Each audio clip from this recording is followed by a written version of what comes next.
Dear student, welcome to the CJSV Pharmacy classes. So today we are going to discuss very interesting topic, the 11 system of the human body. तो आज का हमारा topic है कि हमारे body में 11 systems हैं. तो उन 11 सिस्टम को हमें आज यहाँ पर कवर करना है. हमें पढ़ना है कि हमारे बॉडी में जो 11 सिस्टम्स हैं उनके नाम क्या हैं, ईच सिस्टम में हमारे कौन कौन से कंपोनेंट्स आते हैं और इंडिविजुअल सिस्टम का हमारी बॉडी में क्या क्या फंक्शंस है. तो फर्स्ट वन हमारा जो देखेंगे, पहला सिस्टम है हमारा इंटीग्युमेंटरी सिस्टम. इंटीग्युमेंटरी सिस्टम के जो कंपोनेंट है हमारा skin, hair, finger nails, toe nails, sweat glands and oil glands. अगर हम लोग इसके फंक्शन की बात करें तो प्रोटेक्ट बॉडी, हमारी बॉडी को एक्सटर्नल इन्वायरमेंट से प्रोटेक्ट करता है. फॉर एग्जांपल अगर हम धूप में निकल रहे हैं तो जो हमारी यूवी रेजेस, जो हमारी सनराइज की रेजेस होती हैं, सनलाइट से, वो हमारी सीधे रेजेस हमारी बॉडी के ऑर्गन में जाके ऑर्गन को डैमेज ना करें. इसके लिए हमारी बॉडी के बाहर ही एक सिस्टम होता है इंटीग्युमेंटरी सिस्टम, जो कि क्या करता है, सन रेजेस से फाइट करता है, टैकल करता है, उन्हें हमारी बॉडी के अंदर नहीं जाने देता है, जिससे कि हमारी बॉडी के इंटरनल ऑर्गन सेफ रहते हैं. सेकेंड सिस्टम है, सेकेंड फंक्शन इसका है हमारा रेगुलेट बॉडी टेम्परेचर. ये हमारी बॉडी के टेम्परेचर को रेगुलेट करने में मदद करता है. एलिमिनेट सम वेस्टेज, साथ ही हमारी बॉडी में कुछ वेस्टेज होते हैं, उन वेस्टेज को हमारी बॉडी से बाहर एस्किट आउट करने में मदद करता है. Next, help to make vitamin D. जैसा कि हम सभी जानते हैं कि हमारी बॉडी में विटामिन डी की बहुत ज़्यादा ज़रूरत होती है, क्योंकि हमारी बोन्स और हमारे टीथ के लिए बहुत ज़्यादा इंपॉर्टेंट होता है. तो ये विटामिन डी की सिंथेसिस में भी हमारा इंटीग्युमेंटरी सिस्टम मदद करता है. Next, detect sensation. ये हमारी बॉडी में कुछ सेंसेशंस होते हैं, जैसे हमें कोई टच कर रहा है ये एहसास होना, या हमें ठंड लग रही है, हमें गर्मी लग रही है, हमें दर्द हो रहा है. ये जो हमें फीलिंग्स होती हैं, जो हमें कुछ सेशंस परसेप्शंस होते थे, परसेप्शन के लिए हमारा इंटीग्युमेंटरी सिस्टम हमारी हेल्प करता है. सेकेंड सिस्टम हमारे स्केलेटन सिस्टम. स्केलेटन सिस्टम के जो हमारे कॉम्पोनेंट हैं वो हमारे बोन्स, कॉमा जॉइंट्स, और इसके साथ में हमारे रहते हैं कुछ कार्टिलेज टिश्यू. अगर स्केलेटल सिस्टम की बात करें तो इसका जो हमारी बॉडी में कार्य होता है सपोर्ट एंड प्रोटेक्ट बॉडी. तो फर्स्ट कार्य क्या होता है, ये हमारी बॉडी का एक फ्रेमवर्क प्रोवाइड कराता है. हमारी बॉडी में क्या होता है, एक अस्थियों का ढांचा होता है, जो हमारी बॉडी का एक फ्रेमवर्क देता है कि अब ये बॉडी इस शेप में रहेगी, इस साइज की रहेगी. और साथ ही साथ क्या होता है कि जो हमारी अस्थियों का ढांचा है, इसके अंदर हमारे सारे ऑर्गन्स होते हैं. तो जैसे ही अगर हमें कोई एक्सीडेंट होता है या हमें कोई एक्सटर्नल चोट लगती है, तो उसमें क्या होता है, सबसे पहले जो हमारी बॉडी का पार्ट आता है चोट के अटैक में या फिर एक्सीडेंट के अटैक में, वो हमारा आता है स्केलेटन सिस्टम, जिसके कारण जो इंटरनल हमारे ऑर्गन्स है वो ईजिली डैमेज नहीं हो पाते हैं. Third, provide surface area for muscle attachment. ये हमारी बॉडी के अंदर सरफेस एरिया प्रोवाइड कराता है, जिससे कि हमारी मसल्स का आपस में अटैचमेंट हो सके. नेक्स्ट, इसका क्या कार्य रहता है, हाउसेस सेल्स. इसमें कुछ हाउसेस सेल्स होती हैं, जैसे हमारी बोन मैरो हो गया, white bone marrow, red bone marrow, yellow bone marrow. ये बोन मैरो का कार्य होता है हमारी बॉडी में आरबीसी डब्ल्यूबीसी का फॉर्मेशन कराना. लास्ट, इसका function stores minerals and lipid. ये हमारी बॉडी में मिनरल्स और लिपिड को स्टोर करने में भी मदद करता है. हमारा जो थर्ड वन सिस्टम है वो हमारा मस्कुलर सिस्टम. मस्कुलर सिस्टम के जो कंपोनेंट है हमारे स्केलेटन मसल्स हैं. स्केलेटन मसल का जो कार्य है वो पार्टिसिपेट इन बॉडी मूवमेंट. हमारी बॉडी का जो भी मूवमेंट होता है, हम अपनी बॉडी को जैसे मूव कराते हैं हम लोग बैकवर्ड डायरेक्शन में, फॉरवर्ड डायरेक्शन में, या हम लोग लेफ्ट राइट, जो भी हम लोग अपनी बॉडी को मूव कराते हैं या हम अपनी बॉडी को बेंड करते हैं, तो वो जो बेंडिंग होती है हमारी बॉडी का जो मूवमेंट होता है, जो हलचल होती है, वो केवल और केवल हमारी स्केलेटन मस्कुलर सिस्टम के द्वारा ही पॉसिबल है.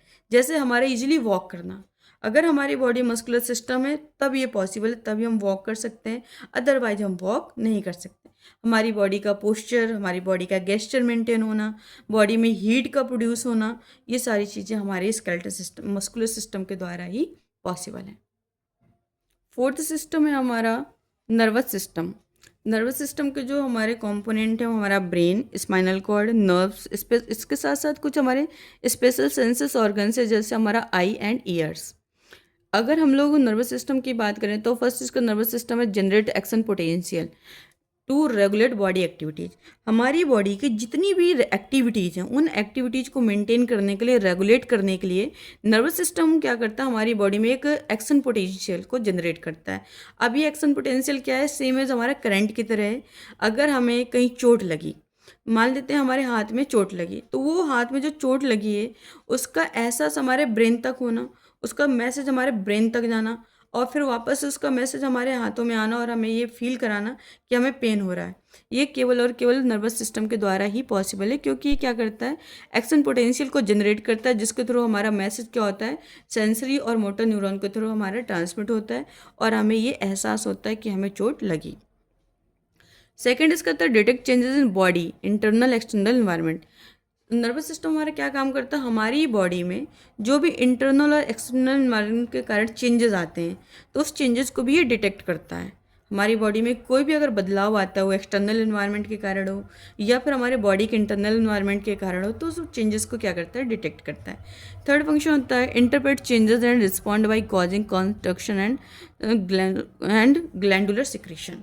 अब हमारी बॉडी में जो भी चेंजेस आए हैं उन चेंजेस को ये क्या करता है, रिस्पॉन्ड करता है।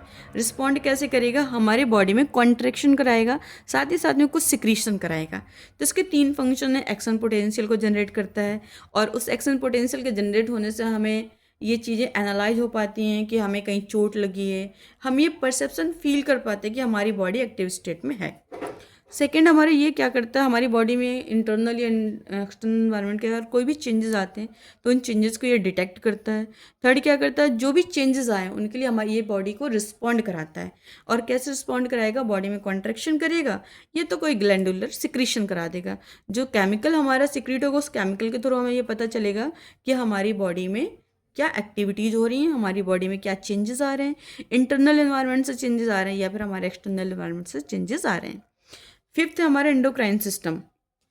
एंडोक्राइन सिस्टम के जो कंपोनेंट्स आते हैं, जितने भी हमारी बॉडी में हार्मोन प्रोड्यूसिंग ग्लैंड्स हैं, सभी जानते हैं कि हमारी बॉडी में हार्मोन्स बनते हैं। तो हार्मोन प्रोड्यूसिंग जितनी भी ग्लैंड्स हैं तो वो सारी ग्लैंड्स हमारी कवर अप होती हैं एंडोक्राइन सिस्टम में। For example pineal gland, hypothalamus, pituitary gland, thymus gland, thyroid gland, parathyroid gland, adrenal gland, pancreas, ovaries and testis. तो जितनी भी हमारी ग्लैंड्स हैं सारी ग्लैंड्स हमारी कवर होती है एंडोक्राइन सिस्टम में। इसके साथ ही साथ कुछ हमारी सेल्स भी आती हैं जो स्पेशल ऑर्गन में सिचुएटेड रहती हैं, जो कि हार्मोन का सिक्रीशन करती हैं। इनके जो फंक्शंस होते हैं, first function regulates body activities bye releasing hormones. हमारी बॉडी की एक्टिविटीज़ को क्या करते हैं, रेगुलेट करता है। लेकिन कैसे रेगुलेट करेगा, हमारी बॉडी में हार्मोन्स को रिलीज करके, हार्मोन्स को रिलीज करेगा, बॉडी की एक्टिविटी को रेगुलेट कर देगा। सेकेंड है, ये हमारा क्या करता है, जो केमिकल्स रिलीज होंगे वो केमिकल्स क्या करेंगे, अपने टारगेटेड ऑर्गन में जाएंगे और उस टारगेटेड ऑर्गन में जो भी डिफ़िकल्टीज आई होंगी, जो भी प्रॉब्लम्स आई होंगी, उस प्रॉब्लम को क्या करेगा, टैकल करेगा और हमारी बॉडी की एक्टिविटी को रेगुलेट कर देगा। सेकेंड 6 है हमारा कार्डियोवास्कुलर सिस्टम। हमारा जो छठवां सिस्टम है वो हमारा कार्डियोवास्कुलर सिस्टम। कार्डियोवास्कुलर सिस्टम में हमारे जो कंपोनेंट है blood, heart and blood vessels. 3 चीज़ों के बारे में अगर हम लोग डीप स्टडी करें तो हम कार्डियोवास्कुलर सिस्टम में पढ़ेंगे blood, heart and blood vessels. Blood, अब अगर हम लोग बात करें हार्ट का फंक्शन क्या है, तो heart pump blood through blood vessels. Blood vessels के थ्रू ये क्या करता है, हमारी बॉडी में क्या करता है, ब्लड को पंप करता है। जब ब्लड पंप होता है तो हमारी बॉडी में ऑक्सीजन क्या होता है, बॉडी के अंदर जाता है और जो CO2 होता है वो बॉडी से बाहर जाता है। तो कार्डियोवास्कुलर सिस्टम में हार्ट पंपिंग के दौरान क्या करेगा, जो एक्सटर्नल हम लोग एयर को जो एक्सेल करते हैं, जो सांस के द्वारा हम लोग एयर को लेते हैं, उस एयर से क्या करेगा, O2 को, ऑक्सीजन को कैरी करेगा, कैरी करके कहाँ पर पहुँचा देगा, ब्लड में पहुँचा देगा। साथ ही साथ में ब्लड में जो हमारा क्या हो गया, CO2 का लेवल बढ़ा हुआ है उस CO2 को कैरी करेगा और क्या करेगा, साथ ही साथ में जो हमारी एल्वुलाई में एयर जा रही है, जो हमारी बॉडी एक्सेल होकर बॉडी से बाहर जानी है, तो उस एयर के थ्रू क्या करेगा, बाहर CO2 को भेज देगा। Helps to regulate acid base balance. हमारी बॉडी में एसिड बेस बैलेंस को, पीएच को, हमारी बॉडी में डिफरेंट टाइप के फ्लूइड्स होते हैं, डिफरेंट टाइप के लिक्विड्स होते हैं, तो उन extra cellular liquid, intra cellular liquid, तो जितने भी हमारी बॉडी में फ्लूइड्स हैं तो उन फ्लूइड्स में क्या करता है, एसिड बेस बैलेंस को मेंटेन करता है, बॉडी के पीएच को मेंटेन करने में मदद करता है, बॉडी के अंदर टेम्परेचर को मेंटेन करता है, बॉडी के अंदर जो वाटर कंटेंट होता है उस वाटर कंटेंट को भी मेंटेन करता है। सपोज हमारा फ्लूइड है, उस फ्लूइड में अगर एक्सेसिव वाटर है तो उस एक्सेसिव वाटर को क्या करेगा, किडनी से फिल्टर आउट करा देगा, यूरिन का फॉर्मेशन करा देगा और यूरिन के फॉर्मेशन से वाटर का कंटेंट हमारी बॉडी से कम हो जाएगा, जिससे वॉल्यूम क्या होगा, मेंटेन हो जाएगा। नेक्स्ट है blood component help defend against disease. Blood के अंदर कुछ कंपोनेंट्स होते हैं जैसे WBC। तो जो WBC होती है, WBC क्या काम करते हैं, हमारी बॉडी में डिसीज़ के अगेंस्ट डिफेंड करने के लिए हमेशा तैयार रहते हैं कि अगर हमारी बॉडी के अंदर कोई भी मैकेनिज्म, कोई भी माइक्रो ऑर्गेनिज्म एंटर करता है जो कि हमारी बॉडी के लिए हार्मफुल हो सकता है, तो उस माइक्रो ऑर्गेनिज्म के अगेंस्ट में हमेशा हमारा ब्लड के कंपोनेंट जैसे हमारा WBC रेडी रहता है। नेक्स्ट सिस्टम में हमारा 7 सिस्टम एंड 8। 7 सिस्टम हमारा लिम्फेटिक सिस्टम। अब जो हमारा लिम्फेटिक सिस्टम है, लिम्फेटिक सिस्टम में जो हमारे कंपोनेंट आते हैं, लिम्फेटिक फ्लूइड आता है। सेकेंड वन हमारा lymph vessels, spleen, thymus, lymph nodes and tonsils. इनका जो फंक्शन होता है, return protein and fluid to blood. हमारे ब्लड से जो प्रोटीन और फैट बाहर चले जाते हैं, जो एक्स्ट्रा सेलुलर फ्लूइड में चले जाते हैं, तो उस फ्लूइड से प्रोटीन को वापस से ब्लड में लाने का काम लिम्फेटिक सिस्टम का होगा। Carries lipid from gastrointestinal tract to the blood. अब जो हमारे इंटेस्टाइनल ट्रैक्ट में हमने जो फूड कंज्यूम किया था, उस फूड के थ्रू जो लिपिड आया था, उस लिपिड को गैस्ट्रोइंटेस्टाइनल से ब्लड तक पहुंचाने का काम हमारा कौन करेगा? लिम्फेटिक सिस्टम करेगा। Contains site of maturation and proliferation of beta B and T cells. अब हमारी बॉडी में जो B and T helper cells होते हैं, जो हमारी बॉडी में डिसीज़ के अगेंस्ट लड़ने के लिए हमेशा रेडी होते हैं, तो उनको भी मैच्योर होना होगा।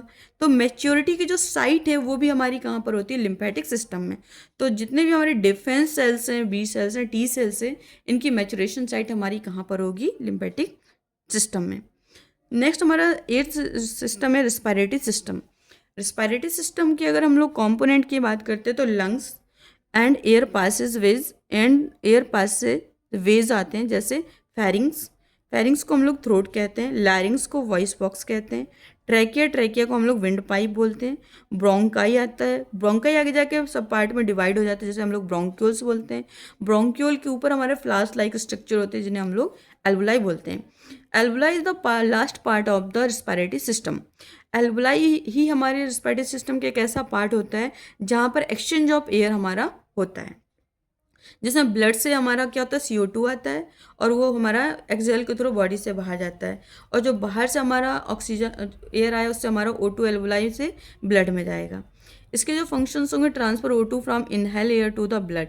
अब हमने जो एयर ली हुई है, जो हमने सांस ली है, उस सांस में जो एयर आया उसमें जो O2 है, उस O2 को क्या करेगा? हमारा ब्लड में पहुंचा देगा।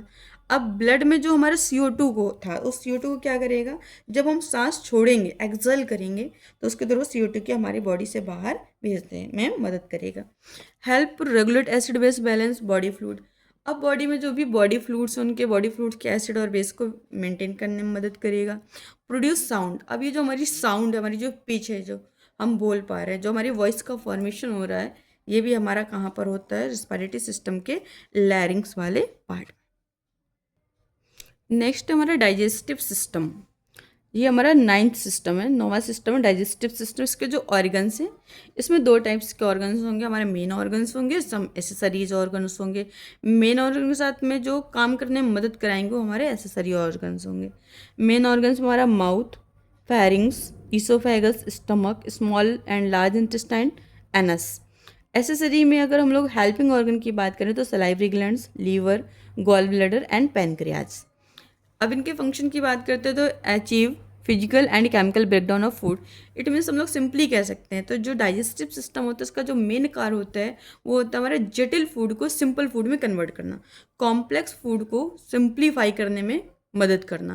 किसी कठिन या जटिल बहुत सारे खाने के मिश्रण से तोड़ के कुछ जो आपके इंपॉर्टेंट न्यूट्रिएंट उनको छोटे छोटे पार्ट में तोड़ के अलग करने में मदद करना। Absorb nutrients. अब हमने खाने से जो भी न्यूट्रिएंट्स को क्या किया? कंज्यूम किया है, उन न्यूट्रिएंट को ब्लड तक पहुंचाने में भी हमारा कौन मदद करता है? Digestive system. Eliminate solid waste. अब खाना हमने कंज्यूम किया, कंज्यूम करने के बाद उसका कॉम्प्लिकेटेड फूड से सिंप्लीफिकेशन हुआ, सिंप्लीफाई होने के बाद उसके जो न्यूट्रिएंट्स हैं वो हमारे ब्लड में चले गए। अब जो बचा हुआ हमारा फूड का वेस्ट रेजिड्यू होगा वो हमारा कहलाएगा वेस्ट मटेरियल, और वो सॉलिड फॉर्म में होगा। इसको सॉलिड वेस्ट को हमारी बॉडी से बाहर एक्सपेल आउट करने में भी हमारा डाइजेस्टिव सिस्टम मदद करता है। नेक्स्ट बात करते हैं हम लोग यूरिनरी सिस्टम। यूरिनरी सिस्टम के जो हमारे अगर हम लोग कंटेंट की बात करते हैं तो किडनीज, 2 किडनीज होती हैं, ureters, urinary bladder and urethra. अब इसका फंक्शन क्या है? प्रोड्यूस, कोमेस्टोर एंड एलिमिनेट यूरिन। बॉडी में यूरिन का बनाना, यूरिन को स्टोर करना और यूरिन को बॉडी से बाहर भेजना, ये सारे ही फंक्शन मेंटेन करता है हमारा urinary system. Regulate body volume, हमारी बॉडी में पानी के यानी फ्लूइड के लेवल को मेंटेन करना कि हमारी बॉडी में उतना ही फ्लूइड होना चाहिए जितना कि हमारी बॉडी की कैपेसिटी हो। फ्लूइड ना तो बहुत ज़्यादा होना चाहिए ना बहुत कम होना चाहिए, तो फ्लूइड के वॉल्यूम को मेंटेन करना ये भी हमारे यूरिनरी सिस्टम का फंक्शन है। नेक्स्ट है help maintain acid base balance of the body fluid, हमारी बॉडी फ्लूइड का जो एसिड बेस बैलेंस है उसको मेंटेन करना। मेंटेन मिनरल बैलेंस, हमारे बॉडी में बहुत सारे मिनरल्स होते हैं like sodium, potassium, chloride, phosphate, carbonate, ये जो मिनरल्स है तो मिनरल्स के लेवल को भी मेंटेन करना होता है, क्योंकि जो मिनरल्स इनके भी हमारे कुछ स्पेशलाइज्ड फंक्शंस होते हैं, इनका भी हमारी बॉडी में बहुत ज़्यादा इंपॉर्टेंस होता है। तो हमारी बॉडी मिनरल्स के लेवल को मेंटेन करने में भी यूरिनरी सिस्टम ही मदद करता है। नेक्स्ट है help to regulate and production of RBC, RBC के प्रोडक्शन में भी ये एक मदद करता है। नेक्स्ट हमारा 11th जो लास्ट सिस्टम है वो हमारा रिप्रोडक्टिव सिस्टम। रिप्रोडक्टिव सिस्टम की अगर हम लोग ऑर्गन्स की बात करते हैं, अगर हम लोग कंपोनेंट की बात करते हैं तो हमारे मेन ऑर्गन्स आते हैं इन मेल में और फीमेल में। तो मेल और फीमेल गोनेट्स होते हैं, गोनेट्स में मेल में टेस्टीज एंड फीमेल में ओवरीज। अब इनके फंक्शंस क्या हैं? गोनेट्स प्रोड्यूस गैमेट्स, गोनेट्स क्या करता है? गैमेट्स बनाता है, जैसे फीमेल में एग जिसको हम लोग बोल सकते हो ओवम, फीमेल में ओवम का फॉर्मेशन करता है, प्रोडक्शन करता है, और मेल्स में स्पर्म का प्रोडक्शन करता है।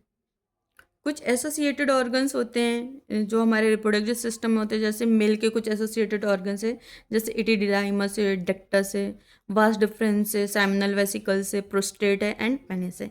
एसोसिएटेड ऑर्गन्स इन फीमेल्स, अगर फीमेल्स में भी कुछ हमारे हेल्पिंग वाले हमारे ऑर्गन्स होते हैं जो मेन ऑर्गन्स को हेल्प करते हैं, उसमें हमारा यूट्राइन ट्यूब आता है, यूट्रस आता है, वेजाइना, मेमरी ग्लैंड। अब इसके फंक्शंस की बात करें, units of gamete form new organ, अगर गैमेट्स स्पर्म और ओवम का यूनिफाई हो जाता है, आपस में फ्यूजन हो जाता है, तो न्यू ऑर्गेनिज्म का यहाँ पर क्या होता है? फॉर्मेशन हो जाता है। Gonad release hormone that regulate reproduction and other body process. अब ये जो गोनेड्स हैं ये क्या करते हैं? रिलीज करते हैं कुछ हार्मोन्स को, और वो जो हार्मोन्स होते हैं वो हार्मोन हमारी मदद करते हैं रिप्रोडक्शन को मेंटेन करने के लिए, और साथ ही साथ में बॉडी के कुछ अदर फंक्शंस को भी मेंटेन करने के लिए। इसमें जो एसोसिएटेड ऑर्गन्स हैं वो क्या करते हैं? Transport and store gametes, gametes को क्या करेंगे? स्टोर करेंगे और ट्रांसपोर्ट करने में मदद करेंगे। लास्ट इसमें जो फंक्शन हुआ हमारा मेमोरी ग्लैंड, जो कि क्या करेगा? फॉर्मेशन ऑफ द मिल्क को प्रोड्यूस करने में हेल्प करता है, मिल्क का प्रोडक्शन करता है। ये इसमें अगर आपको इस वीडियो के बारे में आपको डिटेल नोट्स चाहिए, अगर आप चाहते हैं कि डिटेल में हम आपको समझाएं, तो आप हमारे चैनल को लाइक करें, सब्सक्राइब करें और आप हमें कमेंट्स करें, जिससे कि हम आपको ब्रीफ में आपको बहुत अच्छे से समझा सकते हैं और आपको नोट्स भी प्रोवाइड करेंगे। Thank you.